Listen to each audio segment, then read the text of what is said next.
Vamos a hablar un poquito de lo que es el meollo de la situación, que es el uso terapéutico en principio.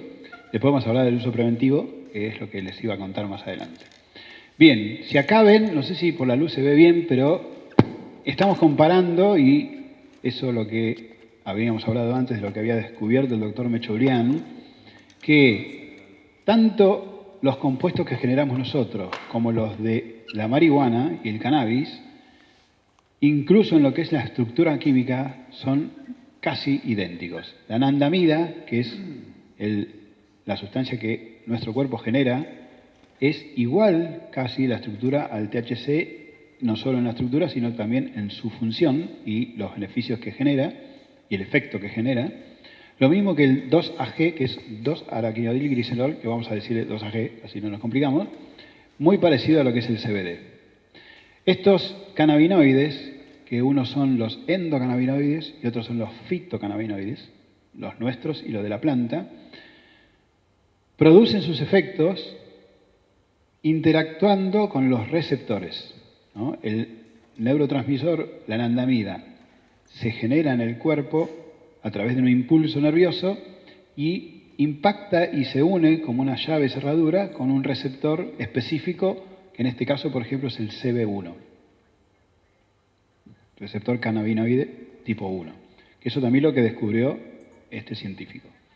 Y lo que tiene que ver con el CBD o el 2-AG, generalmente se unía a lo que tiene que ver con el receptor CB2. Yo recién le contaba a una de las doctoras que ayer cambié diapositivas para esta charla, ¿no? Y si la daba mañana, hoy hubiera tenido que cambiar una diapositiva, porque ahora no está tan claro esto de la unión de receptores. Sí que el que el THC tiene mucha afinidad tanto con el CB1 como con el CB2, y el CBD no tiene afinidad por ninguno de los dos. Y lo que hace es interferir en la acción del THC o de otras sustancias, como el glutamato, como la sertralina, como... me sale sertralina, pero es una medicación. Serotonina, me fui. Como otros neuromoduladores que interfieren en su acción, bloqueando, digamos, a este receptor. Entonces, genera la acción por inhibición, ¿no? Por bloquear la acción definitiva. Entonces no tiene tanta afinidad por estos receptores, sino que modula a través de un efecto negativo el efecto que generaría la hormona que no está actuando. Entonces, esto que es lo que tiene que ver con el sistema endocannabinoide es la forma que tiene el cannabis de actuar en un sistema que ya está desgastado, porque actúa sobre los mismos receptores que actúan los endocannabinoides, el CB1 y el CB2. Siguiente. ¿Dónde están localizados? También es algo que cambia permanentemente, y hoy podemos decir que receptores CB1 y CB2 existen casi en todo el organismo. Se vio con una preponderancia de los CB1 en el sistema nervioso central y los CB2 en lo que tiene que ver con el sistema inmune, vaso, médula, todo lo que tiene que ver con la producción de un sistema inmune. Generalmente el CB2 tiene muchos más receptores, pero también hay en el sistema nervioso central y en todos los órganos: cerebro, pulmones, corazón, sistema vascular, músculo, intestino, órganos reproductores, vaso, hueso, piel. Es decir, si hacemos una lista, en todo el organismo hay receptores CB1 y CB2, que son los más comunes. Ya aparecieron otros que ahora vamos a contar. Y a su vez, esta unión del ligando, que se llama, que son todas proteínas G, ¿no?, que es la anandamida o el THC, que se une al receptor, provoca un efecto. Siguen. Y dentro de lo que sabemos hoy, que son las variedades químicas que tiene el cannabis, se están empezando a hacer algunas clasificaciones para saber, sobre todo para los médicos, qué le tenemos que dar a un paciente y qué elegir, con qué tipo de cannabis nos tenemos que manejar de acuerdo a la patología o a la personalidad o a la edad o a la interacción medicamentosa. Entonces se hizo una clasificación de 5, lo que se llaman quimiotipos, que son 5 diferentes composiciones químicas, en donde de acuerdo al cannabinoide preponderante era la clasificación. El quimiotipo 1 es el que tiene mucho contenido de THC y es lo que generalmente usan la mayoría de los cultivadores para ofrecerle a los pacientes que consumen la marihuana con la necesidad del efecto psicoactivo, ¿no? El tipo 2 tiene un equilibrio entre lo que es el THC y el CBD. Esto genera, y es lo que se utiliza sobre todo mucho a nivel de terapéutica medicinal, y se vio que el cuco de la marihuana es el THC, ¿no? Porque este efecto psicoactivo, a algunos le beneficia y lo buscan directamente, pero algunos le tienen el miedo que hizo que esta sustancia no sea consumida por personas, sobre todo de más de 50 para arriba. No, pues yo quiero estar tranquilo, no quiero... Bueno, se vio que, como hay una frase incluso, hay un término que se llama efecto séquito, que ahora lo vamos a explicar. Si ponemos la misma cantidad de THC que de CBD, el CBD bloquea el efecto psicoactivo del THC. No aparece lo que muchos piensan que les va a aparecer en una sustancia que tenga THC si existe la misma o incluso hasta un poco menos de cantidad de CBD. El CBD amortigua y no solo hace desaparecer el efecto psicoactivo del THC, sino que potencia los efectos medicinales que tiene el THC, que son muchos e incluso hasta más que el del CBD, que en realidad era la medicación que te decían, tranquilo que no tiene el aceite, no tiene THC, quédense tranquilos. Qué lástima, porque el THC tiene muchísimos efectos medicinales. Y lo que es psicoactivo, que en realidad es lo que muchos no quieren, se amortigua y casi no tiene el efecto si el CBD está acompañándolo. El efecto séquito, ya que estamos lo hablamos, es también lo que descubrió Mechulian, que todos los que consumían marihuana fumando de la planta decían que el efecto era mucho más completo y disfrutable cuando consumían la planta que cuando le daban un aceite con THC o un aceite con CBD o le daban alguna sustancia, pero con solamente uno de los cannabinoides. Porque se vio que así como la naturaleza sabemos que es sabia y nos puede enseñar un montón de cosas, todo lo que tiene adentro la planta actúa sinérgicamente, o sea, cada cosa aumenta el potencial de lo beneficioso de la otra sustancia. Como en este caso el THC y el CBD se potencian en sus efectos beneficiosos, hay lo que el doctor también nos contó, muchas otras sustancias dentro de la planta de marihuana que tienen efectos muy parecidos, incluso algunos específicamente medicinales, que son los terpenos, que son los compuestos aromáticos que tiene, el olor que tiene la flor, se lo dan los terpenos que están también en esos tricomas que habíamos dicho que estaban los pelitos ahí de la flor. Y estos terpenos tienen efecto antiinflamatorio, medio relajante, montones, que la verdad que son el listado que mostramos hace un ratito, tan parecidos a los que tienen también el THC y el CBD. Y juntos aumentan cada uno sus efectos. Los flavonoides, que es otro de los compuestos, que son los compuestos que le dan color, tienen un color amarillo, y que tienen su función en la planta, ¿no?, de atraer la polinización y la fecundación de la planta, también le genera a la persona que consume THC más CBD más flavonoide más terpeno un efecto mucho más completo que si fuera solamente el cannabinoide aislado. El quimiotipo 3 es el que tiene, al revés que el 1, muy rico la concentración de CBD y bajo en THC, así que apenas, ni siquiera casi produce efectos psicotrópicos y es muy relajante, digamos, ese quimiotipo de la siguiente. El 4, que es el CBG, que es lo que se llama cannabinoide madre, que es el precursor químico del THC, que no tiene los efectos psicotrópicos que tiene el THC, pero produce un efecto muy importante a nivel antiinflamatorio. Y el tipo 5, que no tiene casi cannabinoides, que este es el que se utiliza para investigar lo que tiene que ver con las variedades de terpenos y ensayos clínicos para, sin los efectos de los cannabinoides principales, ver qué efecto tienen los otros compuestos. También hay una nueva clasificación hoy en día que, para hacerlo más claro para el médico que va a indicar, no solamente toma en cuenta los cannabinoides CBD y THC, sino también la cantidad de terpenos que tiene la planta. Así que también es una clasificación muy grande, pero terpenos, por ejemplo, está el miceno, el linalol, el pineno, que son lo que le da mucho el olor a la planta y cada uno tiene un efecto medicinal que interactúa con los cannabinoides aumentando la potencia de todos. Y esto se llama quimiobares, es la última clasificación que está proponiendo, que es tomar en cuenta no solamente el quimiotipio de los cannabinoides, sino también de los terpenos incluidos en la planta. Siguiente.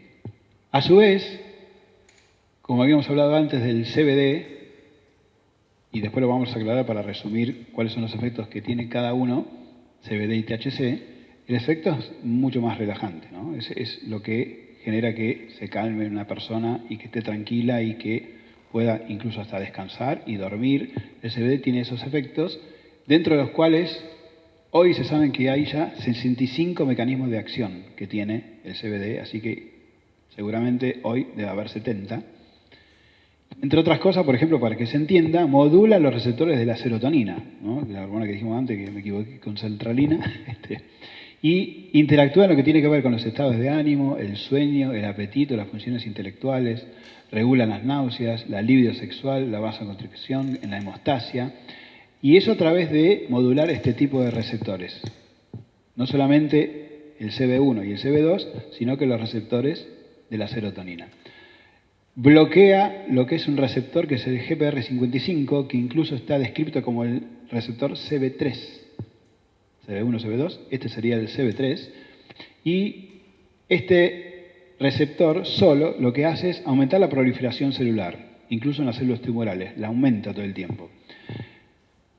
El CBD lo bloquea, entonces incluso tiene una acción antitumoral, por ejemplo, ¿no? Reduce lo que es la proliferación celular en un tumor. Disminuye lo que es la absorción ósea, estamos hablando de paciente con osteoporosis, este podría ser una indicación, y reduce los cuadros de hipertensión arterial, bloqueando también a este receptor. Siguiente, hay más para este boletín.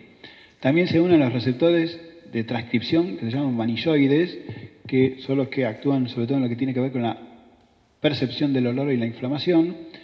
Activadores receptores peroxisomales, todos nombres raros, pero bueno, que esto incluso lo que hacen es degradar la proteína beta-amiloide. Esto está descrito específicamente en lo que es la enfermedad de Alzheimer. Y esta proteína está obviamente en aumento de concentración en la enfermedad de Alzheimer, así que degradándola reduce y revierte mucho los síntomas e incluso hasta puede prevenir la aparición de este tipo de enfermedad. Y también regula lo que es la insulina en la diabetes. Hoy, la charla que escuché del doctor Mechulian ayer, habla de que incluso se demuestra que la diabetes en tipo 1 hay algo del organismo que ataca la insulina, que se puede incluso interpretar como una enfermedad autoinmune, y que al atacar la insulina la degrada y no deja que funcione y se genera la diabetes tipo 1, que eso es algo que hasta ahora no estaba investigado. Así que el CBD se vio que bloquea ese ataque. O sea que impide que se genere la diabetes tipo 1 como mecanismo de acción. Eso es lo que se está estudiando y se ve, por ejemplo, que en los pacientes diabéticos se regulariza la glucemia cuando empiezan a tomar cannabis. También inhibe lo que es la enzima, que es la hidrolasa, que es la que inhibe, la que descompone la anandamida. La anandamida es el THC endógeno, ¿no? Es el que producimos nosotros, que anandamida se la llama como la hormona de la felicidad. Produce euforia, alegría, bienestar. Esa anandamida está descompuesta generalmente, o sea, se reduce su funcionalidad con una enzima, que es la hidrolasa, que el CBD inhibe. Así que aumenta la concentración de anandamida, lo que hace que generalmente las personas te digan: me siento mejor, estoy más animado, tengo más ganas. Siguiente. Y uno de los factores que está en investigación, pero hay cada vez más evidencia, se vio que, sobre todo en los pacientes oncológicos, está incluso hasta permitido ya legalmente la utilización del CBD con THC, porque se vio que disminuye casi con mucha mejor eficacia que cualquier otra medicación todos los efectos adversos que tiene un paciente oncológico con su tratamiento, ¿no? Náuseas, vómitos, anorexia, o sea que no tiene hambre, decaimiento, depresión, todos esos mecanismos que acompañan, si alguien tuvo la mala suerte de acompañar a alguien con un problema oncológico, a veces condiciona mucho más todo eso que la enfermedad, ¿no? A veces decimos el tratamiento es peor que la enfermedad. Bueno, acá se vio que el THC, sobre todo, reduce mucho esos efectos y por eso hoy está indicado para acompañar a los pacientes con problemas oncológicos. Pero aparte, y lo que se vio a propósito de indicarlo en estos pacientes, el THC favorece lo que es la apoptosis celular. Apoptosis es una forma de destruir una célula naturalmente. Nosotros en el organismo, históricamente, y en todos los seres humanos, siempre hay células tumorales dando vuelta por todo el cuerpo permanentemente, ¿no? O células no tumorales solamente, sino células dañadas o que no están funcionando bien. El cuerpo naturalmente las elimina de una forma natural, sin generar la destrucción con la inflamación, que es lo que se genera cuando una reacción inflamatoria por alguna infección o por algún cuadro que genera lo que se llama necrosis, que es que se destruye el tejido y se genera una inflamación por la agresividad de esa destrucción. Lo que es la apoptosis es como desarmar una célula para poder eliminarla. Eso sería el concepto de apoptosis. La apoptosis desarma una célula, por ejemplo, tumoral, para eliminarla. Que esa es la regulación que tenemos todos los seres humanos. Por eso no estamos todo el tiempo con tumores los pacientes, las personas. Hasta que el sistema este deje de funcionar y el sistema endocannabinoide se agote, una célula tumoral que daba vuelta impacta y genera un tumor. En esa situación de desequilibrio que ahora vamos a ver, para mí, cuáles son las causas más importantes, es donde se genera la enfermedad. Bueno, el THC, cuando el sistema endocannabinoide empieza a fallar, puede favorecer a que esto vuelva a su naturalidad y la célula, no solamente la tumoral, cualquier célula dañada pueda ser eliminada naturalmente. También tiene efectos sobre lo que es para que ya hablamos de cáncer, para lo que es la irrigación. Disminuye la irrigación de las células tumorales y la gran ventaja es que no es como la quimioterapia que actúa en todo el cuerpo y destruye tanto la célula tumoral como la sana, por eso tenemos todas las consecuencias que tenemos en los pacientes oncológicos, sino que va directamente donde está la célula dañada, no va a la célula sana. Entonces, no solo que la elimina, sino que baja todos los efectos adversos que tiene la enfermedad y el tratamiento, y le baja la irrigación. Una célula sin irrigación se muere, no puede progresar. Entonces, a través de todos estos mecanismos, se vio que tiene un efecto antitumoral que por el momento no hay nada concreto en qué tipo de tumor conviene, qué tipo de dosis. Eso se está investigando, pero ya se vio que tiene este efecto antitumoral. También hay, como todo, un equilibrio entre la apoptosis naturalmente equilibrada o una excesiva apoptosis que también puede generar enfermedades como el Parkinson, el Alzheimer, la anemia plástica, tiroiditis, bueno, un montón de enfermedades que el déficit también de apoptosis puede involucrar la aparición de estas enfermedades. Así que lo que tiene que ver con la regulación de los efectos que genera el sistema endocannabinoide, al desregular también el mecanismo de apoptosis puede incluso generar la enfermedad, ¿no? Es como la inflamación. La inflamación es una respuesta a una agresión, pero también puede ser una agresión, la inflamación, porque tiene que haber un sistema que la frene. Vos tenés una infección, la inflamación te cura la infección y después todo lo que es la inflamación se va. Ahora, si la inflamación sigue, termina siendo el problema la inflamación, como pasa en las enfermedades autoinmunes, antitraumatoideas, bueno, muchas enfermedades que lo que pasa es que el cuerpo se ataca a sí mismo. Por alguna cuestión se ataca a sí mismo y eso es lo que a veces pasa, que no tienen el freno que tendrían que tener, algo que tendría que proteger.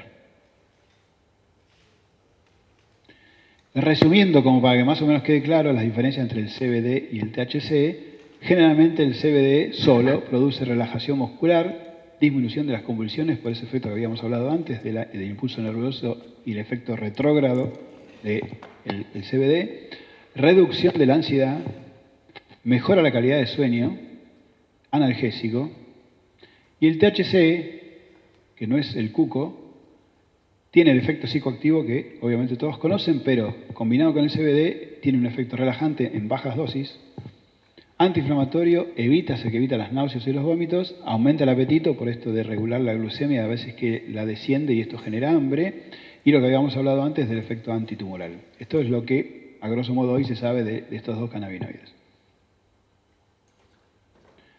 Pero también tenemos hoy 113 cannabinoides en estudio. Y esto es, a grosso modo, la cantidad de efectos que producen estos 113 cannabinoides, como más importante el CBD y el THC. No los voy a leer, pero lo que se te ocurra a nivel médico está en este listado, seguramente. Hay muchos que ahora vamos a hablar, lo que tiene que ver con regular la inmunidad, preventivo de la recaída del síndrome de abstinencia de pacientes en tratamiento contra la adicción, y lo que tiene que ver, la siguiente, con la cantidad de enfermedades en donde tienen efecto estos cannabinoides, siguiente, es este listado que yo arriesgaría a decir que quedan pocas enfermedades sin incluir. De lo más común, lo que tiene que ver, incluso está utilizando mucho, tiene que ver mucho la enfermedad de Alzheimer, el Parkinson, la epilepsia, la esclerosis múltiple, el autismo, todo lo que son enfermedades autoinmunes, enfermedades de la piel. Se vio mucho que no solamente a nivel de cómo se administra el cannabis en aceite, que hace obviamente efecto, mucha gente tiene muchísima data y muy buena experiencia con las cremas de cannabis, que incluso, por ejemplo, estarían indicadas en los pacientes que están contraindicados, ¿no? Embarazadas, chicos, pacientes con enfermedades que puedan tener alguna complicación del cannabis. Las cremas casi no se absorben y tienen un efecto local. Gente con psoriasis de tratamiento de años, cannabis, desaparecieron las lesiones. Y el aceite estaría bárbaro en estos pacientes porque, como dijimos antes, no solamente va a donde está el problema, sino holísticamente va a donde está la causa, ¿no? Te baja un cambio, te relaja y te saca el estrés.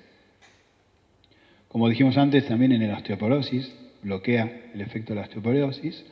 En los efectos secundarios de la quimioterapia, en el SIDA, todos los efectos del SIDA que complicaban en su momento, incluso con la medicación, se vio que el cannabis mejoraba su calidad de vida y obviamente en los estadios terminales estaría totalmente indicado. Y como resumen final, digamos, los usos más tendidos a hoy son las náuseas y vómitos por quimioterapia, que ya es totalmente aceptado, caquexia en SIDA y en cáncer terminal, obviamente. El dolor crónico es muy bueno para lo que tiene que ver, sobre todo con pacientes de tercera edad, en donde ya nada hace mucho efecto y generalmente las medicaciones que se administran tienen muchos efectos adversos. El dolor crónico tiene muy buena respuesta, porque, digamos, actúa a nivel neurítico. Se vio mucho, por ejemplo, en la neuropatía del diabético, que el problema tiene que ver más con una cuestión nerviosa. El cannabis, como dijimos antes, no solamente que no mata la neurona, sino que es neuroprotector. Trabaja a nivel de lo que es la síntesis de mielina, produce aumento de increíblemente que parecía que no, pero del aumento de la replicación neuronal. Se vio que incluso está indicado hoy para los que son los traumatismos, los TEC, los traumatismos endocraneales. En el momento del traumatismo hay un daño neuronal, seguramente, por alguna lesión, que se está intentando con el cannabis reparar esas lesiones. Antes se suponía que la neurona muere y listo. Bueno, ya se sabe que se puede fomentar que es la replicación neuronal y la restauración de la neurona y del tejido neuronal, y eso el cannabis estaría indicado, por ejemplo, en traumatismos de cráneo, en ACV, y en todas las enfermedades neurodegenerativas, que sobre todo incluso el THC es el que más beneficios produce y mejora lo que es todo lo que tiene que ver con la sintomatología y la consecuencia de la enfermedad en estos casos. Bueno, está desactualizado un poco porque, como decíamos antes, va avanzando, pero los usos de la epilepsia y la neuropatía pediátrica también están avanzando.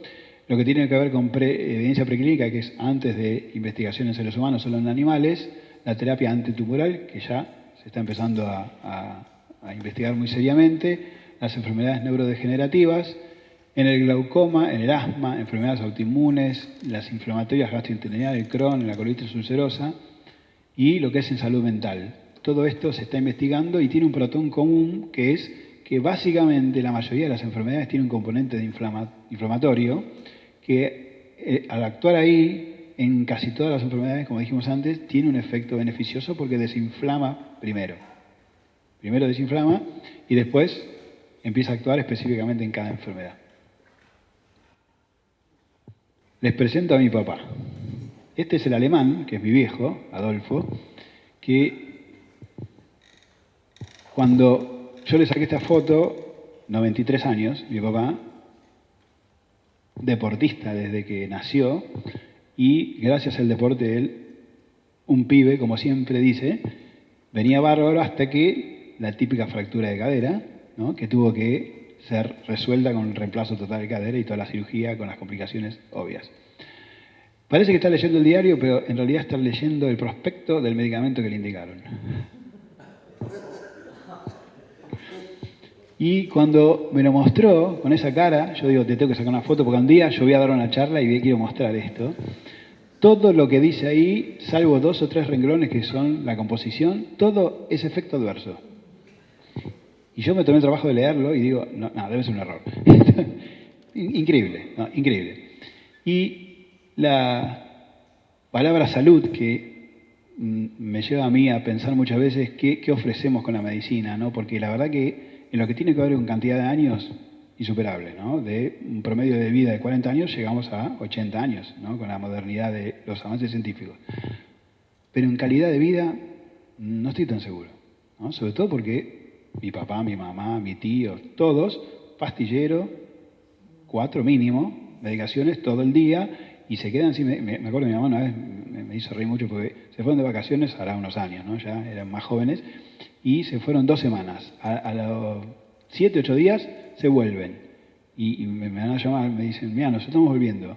¿Pero por qué se están volviendo? Si tenían 2 semanas. No, pues no tenemos más remedio. ¿Pero por qué no tenemos más remedio? ¿Qué? Quédate. No tenemos más remedio. Se quedaron sin los remedios y no tenían para conseguir, se tuvieron que volver, ¿no? Y la verdad que como metáfora, esto que tiene que ver con la calidad de lo que se ofrece en salud, que es, mi papá, esta medicación era un anticoagulante que obviamente le evitaba la complicación de la trombosis en un paciente que tiene que tener reposo por un par de días, poco, en realidad la fractura de cadera se levantan rápido, pero siempre dan anticoagulante para evitar la trombosis, que es a veces mortal. Beneficio bárbaro, pero tenés que comerte este emparedado. Bueno, si uno agarra los prospectos, yo creo que nadie en este momento se animaría a tomar nada, porque si lo que dice el prospecto es verdad, y yo preferiría, ¿no? Bueno, y muchas veces es verdad, ¿no? A veces se exagera, pero bueno, esto me pareció así como una imagen muy interesante.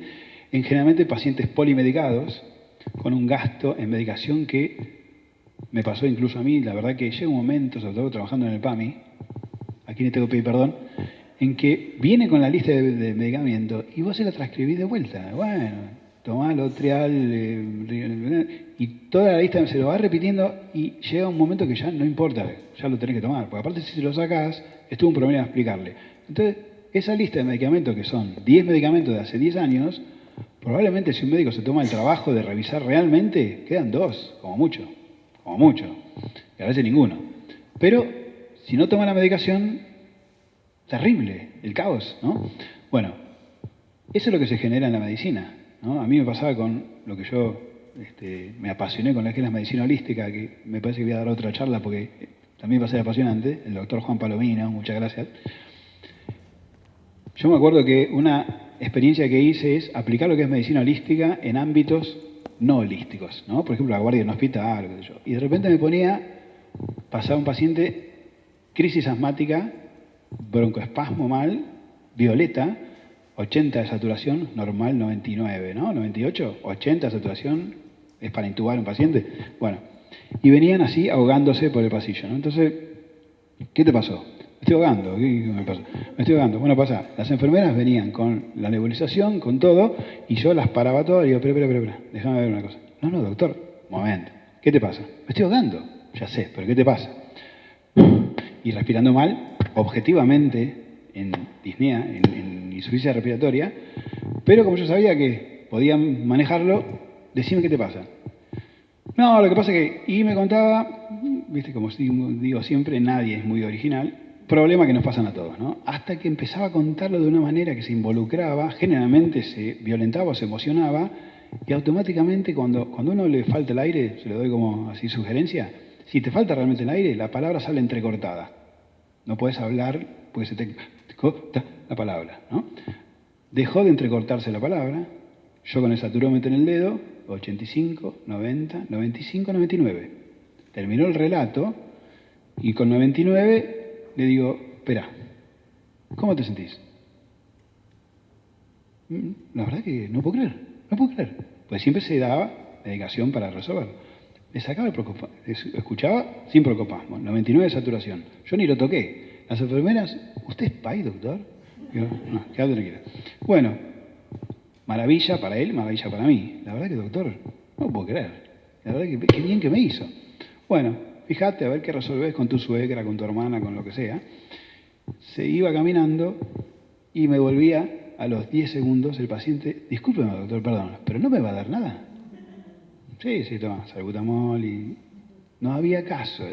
La evidencia la tenía dentro de la cara, pero, lo decía yo antes, ¿no? Yo no le di nada, para él no le di nada. Y la verdad que en ese momento el cannabis me hubiera venido bárbaro, por ejemplo, pero yo estaba careta mal, entonces no. Pero bueno, es una necesidad que nos genera, que le generamos a los pacientes, que los pacientes nos generan a nosotros que les generemos, porque es así, es lo que yo explicaba recién hace un ratito. Cuando viene un paciente con una enfermedad, yo le propongo un tratamiento. Entonces vamos a ver si te hace bien el tratamiento. El paciente lo prueba, dice que me hace bien o dice que no lo hace bien. Acá, con el cannabis, que es lo que estuvimos hablando, los pacientes que estoy viendo vienen con un tratamiento ya de 10 años de experiencia, en donde ellos llegaron a la dosis y llegaron a lograr el efecto que necesitaban y me piden a mí que les diga que sigan con ese tratamiento. Obvio, sí. Es la medicina al revés, ¿no? Pero bueno, desarmar esta mentalidad, los que están consumiendo hace años ya lo saben, pero la mayoría no, porque hay que dar medicación, porque si no, estoy como en el aire y con la medicación yo me siento mucho más tranquilo, sobre todo si tiene un aval científico como tiene lo farmacéutico, ¿no? Siguiente, a ver si sigue la misma línea. Complicada esta diapositiva. Dentro de lo que uno trata de encontrar, que yo encontré, a propósito y también con un sesgo, es a este médico que se llama Peter Ghost, que fue porque lo echaron después de hacer esto, fue uno de los directores del Cochrane, que es, no sé si muchos lo conocen, pero es un centro de investigación que reúne todos los artículos publicados de la literatura mundial, los agarra y se fijan cuáles son válidos y cuáles no. Cochrane es un sitio que en este lugar en Copenhague, en Dinamarca, buscaba bibliografía para validarla, si era cierta o no, y si se podía publicar o no. Este fue el director médico de este centro en el 2017. Pero empezó a investigar, empezó a tener otra mentalidad y publicó este libro que dice Medicamentos que matan y crimen organizado, ¿no? Algo light, ¿no? Como para empezar. Y por ejemplo publicó, que el otro día vi una publicación de España que dice exactamente lo mismo, que primer causa de muerte a nivel mundial son las enfermedades cardiovasculares, segunda causa, enfermedades oncológicas y tercera, la administración de medicamentos. Por errores en la administración, cuando le dan una medicación, errores en los nombres, porque nos pasó a nosotros, incluso en el hospital, te confundís por un nombre parecido en una medicación y es terrible porque le generás algo que no le resuelve la enfermedad y no solo que no lo resuelve, sino que se la complicas con otro. Y de eso hay en todos lados, en los hospitales de primer nivel, acá en el italiano, el alemán, ya la gente entra con una pulsera para internarse, no porque la deciden identificar para que no se pierda, sino para que cuando le den una medicación puedan contactar la identidad de la persona, porque si vos vas a la habitación 204A y vos te llamas Juan Pérez, vas a la tercera causa. Entonces, ¿quién es Juan Pérez? ¿De qué habitación? 204A. La cambiaron de habitación. ¿A cuál fue? Ya te dio medicación y ya lo que te dieron a vos, que le sirve al otro paciente, pero a vos no. ¿No? Bueno, entre otras cosas, una de las complicaciones más grandes que hay hoy en causa de muerte es la medicación. Hay una frase que dije que no la iba a decir, pero la voy a decir, que creo que fue un ministro de salud, no me acuerdo quién, tampoco quiero recordar, que dijo, si cerramos todos los hospitales, moriría menos gente. Y en realidad, uno que trabajó en salud, ¿cuántas veces vos decís, no puedo creer lo que acaba de pasar? ¿No? Y la mayoría de la gente no muere, pero se complica, o vos decís, Dios mío, no, decirle que fue tal cosa. ¿No? Bueno, y eso pasa en todos los hospitales, porque es una cuestión así inherente a lo que es dar medicación a tanta gente como enfermeras que no funciona, que se cayó internet. Tercer causa, obviamente, la medicación. Incluso, en el mismo orden, llamativamente, tenemos cuáles son las economías o los sistemas de ganancia más grandes internacionalmente en la actualidad, en donde se genera mucho lo que es el recupero económico. El primer lugar es... No, tercero. El primer lugar es lo que es la guerra, ¿no? Los armamentistas, toda la que es la lógica de la guerra, es el primer lugar. Segundo lugar, el narcotráfico. Tercer lugar, la industria farmacéutica. Estamos hablando de... ¿no? Increíble. Poco probable que no haya cosas turbias, ¿no? Con tanto nivel de interés económico. Y por lo menos lo que nos cuenta en el libro el doctor, es que generalmente los médicos, en muchos casos, otros no, respondemos mucho a ese modelo, porque nos basamos mucho en lo que nos dicen los laboratorios, las industrias farmacéuticas, las publicaciones. Él, que fue un médico que controlaba las publicaciones, demostró, por ejemplo, que los antidepresivos aumentan la tendencia de suicidios, que la mamografía reglada anual aumenta los errores médicos en pacientes que por un hallazgo pensaron que era una cosa y en realidad era otra. Bueno, empezó a investigar cosas que algunas es probable que sean verdad, otras no sabemos todavía, pero después incluso de investigarlo se demostró, por ejemplo, que mucha medicación después se sacó del mercado porque se sabía que producía tal cosa, que producía tal otra, y en realidad, justamente, ¿qué es lo que pasa con el cannabis? ¿Por qué no se hace un negociado que se podría tranquilamente hacer con el cannabis?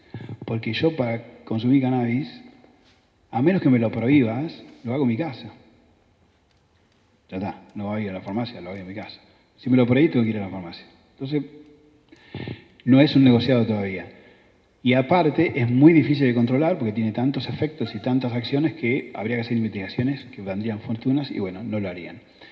¿Y por qué nombro esto, no? Porque el cannabis, en todo esto que investigó este médico, que para mí tiene alguna verdad seguramente, una de las cosas que genera es que vos reduzcas la cantidad de medicamentos. Y al reducir la cantidad de medicamentos y de cantidad de lo que se llaman agudización de una enfermedad, vos tenés una enfermedad, pero generalmente se te complica y tenés que internarte, ¿no? O se te complica y tenés que consultar al médico. El cannabis se vio que eso lo disminuía. Entonces, disminuye mucho la visita médica, por ejemplo. Siguiente. Estamos yendo hacia un lugar. Yo los voy llevando y en un momento les voy a contar. Entonces, ¿cuál sería el beneficio del cannabis que nos propone como sustancia que nos va a ayudar a, por ejemplo, esto, ¿no? Tiene mucho menos efectos adversos que cualquier otro fármaco. Comparado con lo de mi papá, obviamente, pero con el paracetamol de la esquina, exactamente igual. Mejora los síntomas de las enfermedades. No solamente que los mejora los síntomas, sino que a veces actúa resolviendo la enfermedad. Por eso genera menos visitas a los médicos, obviamente produce la necesidad de menor medicación, tiene casi ninguna interacción o pocas interacciones en realidad que sean difíciles de manejo, generalmente adaptando la dosis o regulando la medicación. Es poco lo que esto genera complicaciones, pero bueno, tiene algunas interacciones, por eso digo, tiene un fácil control médico. Esto obviamente impacta en que genera menos gasto en salud. Un paciente que no me genera internaciones, no me genera visita médica y no me genera mucho gasto en consumo de medicación, es un adolescente. Y a su vez incluso mejora la calidad de vida, independientemente de la enfermedad. Cualquier enfermedad que me nombren, le das cannabis, mejora la calidad de vida, ¿no? Se siente mejor humor, descansa mejor. Siguiente. a esto, ¿a dónde lo llevo? Yo, en este curso posgrado que hice en la Universidad de Rosario, me plantearon presentar una tesis, que era lo que habías contado antes, para aprobar el curso. Lo aprobé, me pusieron una nota muy buena, o sea que les interesó el proyecto, porque yo propongo y propuse en este posgrado que el cannabis, aparte de ser un sistema que obviamente favorece y es terapéutico para cualquier enfermedad, cualquier síntoma que uno padece, es algo que serviría sin duda para lo que es la prevención en salud. Siguiente. Si vemos la definición de la OMS, que define por prevención, no solamente es prevenir la aparición de una enfermedad, obviamente, sino que es detener su avance una vez que está instalada y atenuar las consecuencias, ¿no? O sea, que una enfermedad, si ya la tenemos, por lo menos que no nos haga tanto daño, ¿no? Y tenemos tres tipos de prevenciones, ¿no? Prevención primaria, secundaria y terciaria. La primaria es en personas sanas, sin ninguna enfermedad evidente, evitar o disminuir la exposición a factores dañinos. Un factor dañino, que vamos a ver qué ejemplo se les ocurre, para la salud, si uno pudiera evitar el factor dañino, está previniendo la aparición de enfermedades. Prevención primaria. La secundaria es detectar, diagnosticar y tratar precozmente una enfermedad que sabe por la edad o el sexo se puede generar en una persona, entonces ir a buscarla, ¿no? Lo que se hace con el cáncer del colon, con la endoscopía, el PAP en las mujeres, mamografía y esas cosas, eso es prevenir una vez que uno sospecha la enfermedad para que se detecte lo antes posible. Y la prevención terciaria es mejorar la calidad de vida recuperándose de una enfermedad que le afectó a la persona con la rehabilitación y la recomposición a la vida normal. O sea, mejorar lo que sería en definitiva la calidad de vida. Siguiente. Vamos a hacer una experiencia entre todos nosotros. No sé cuántos somos hoy acá.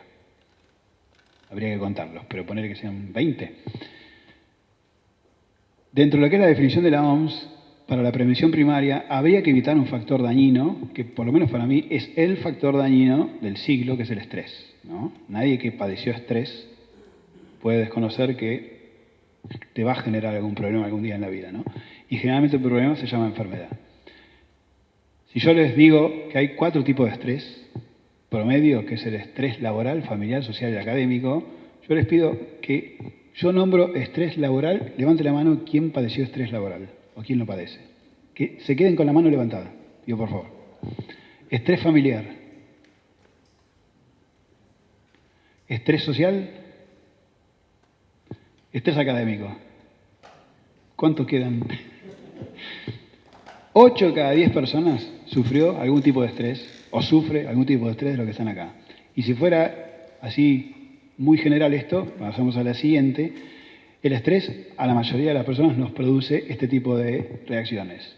De vuelta a las manitos. ¿Quién sufrió diarrea o constipación habitual? Mala memoria y dificultades en la memoria. Dolores musculares. Cefaleas. Ansiedad. Falta de energía o concentración. Problemas sexuales no. Seguramente ninguno. Bruxismo.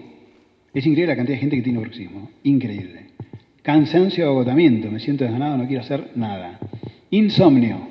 90% del Reprocan, insomnio. Malestar digestivo, estomacal. Uso de alcohol o drogas para relajarse. ¿Quién no tomó? Necesito tomarme un Baileys a la noche. Baileys porque... Pérdida o aumento de peso, así esporádica. Bueno, de todas estas, 8 de cada 10 personas tienen estos síntomas.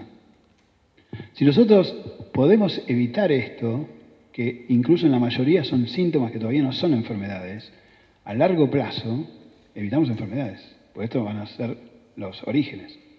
Siguiente.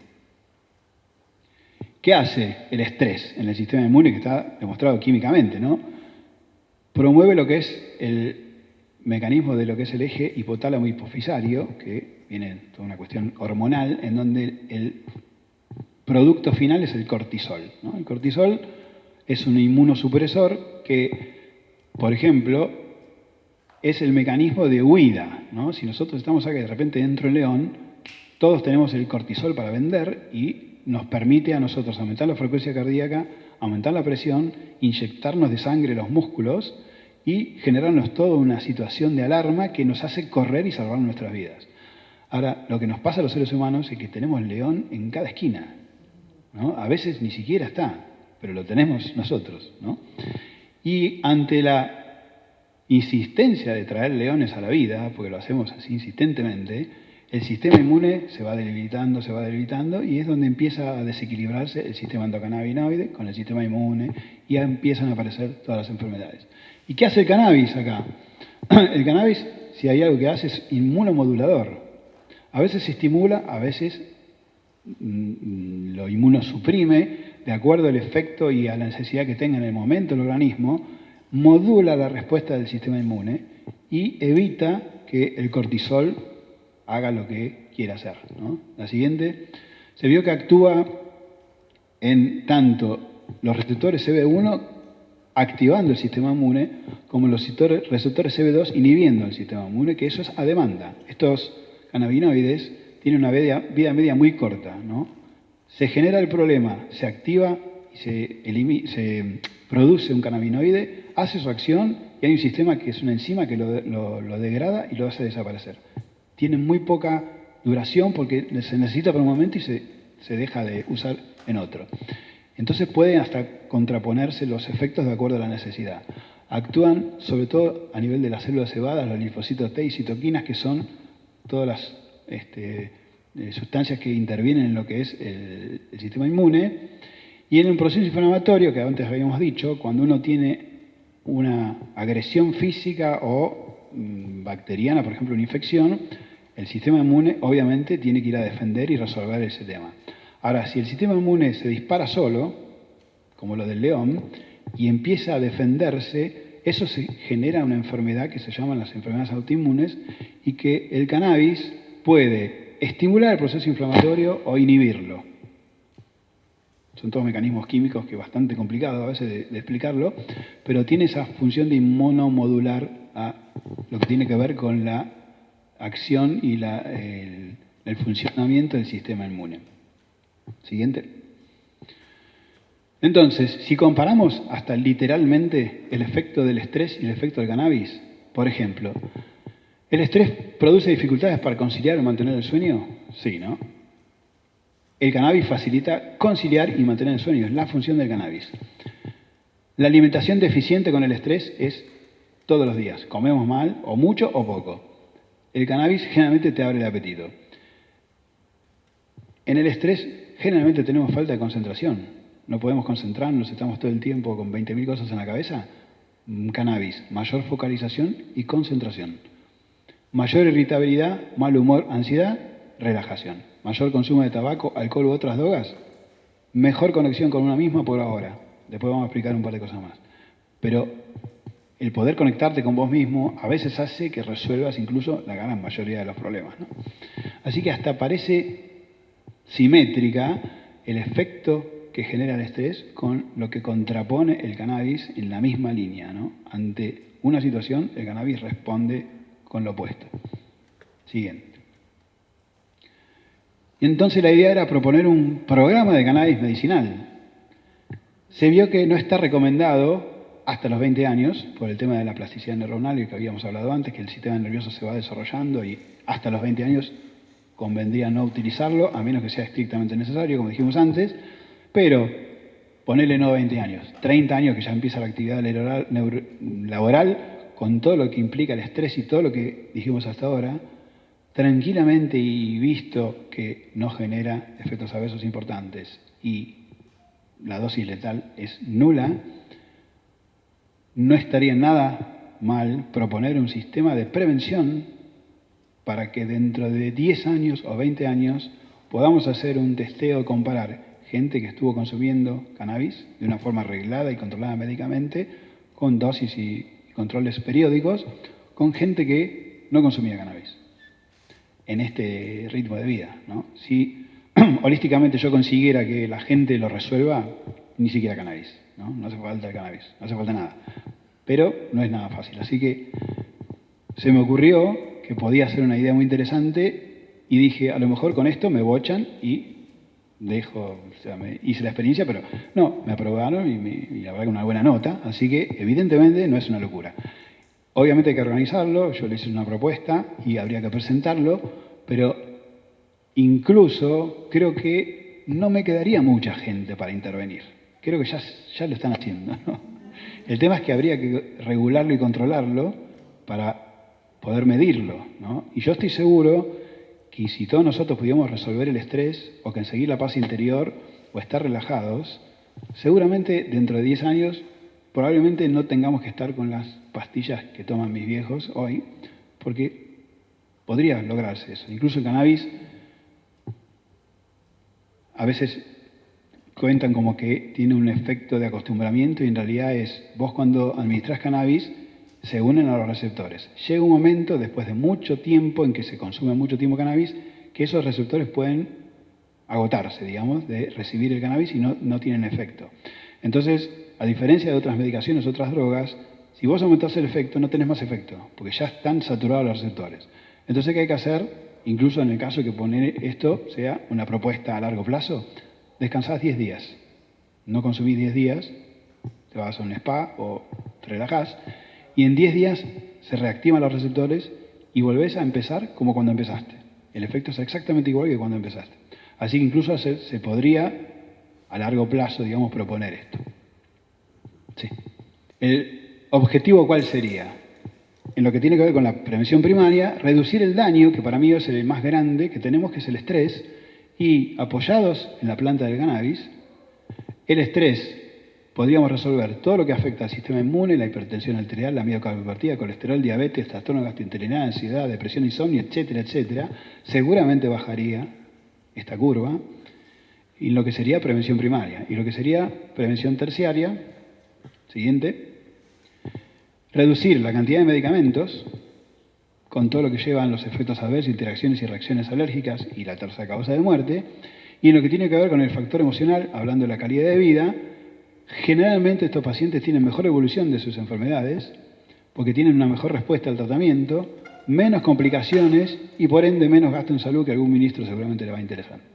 Si quieren, hacemos una ronda de preguntas, ¿sí? Porque creo que se viene el tema más picante de la noche.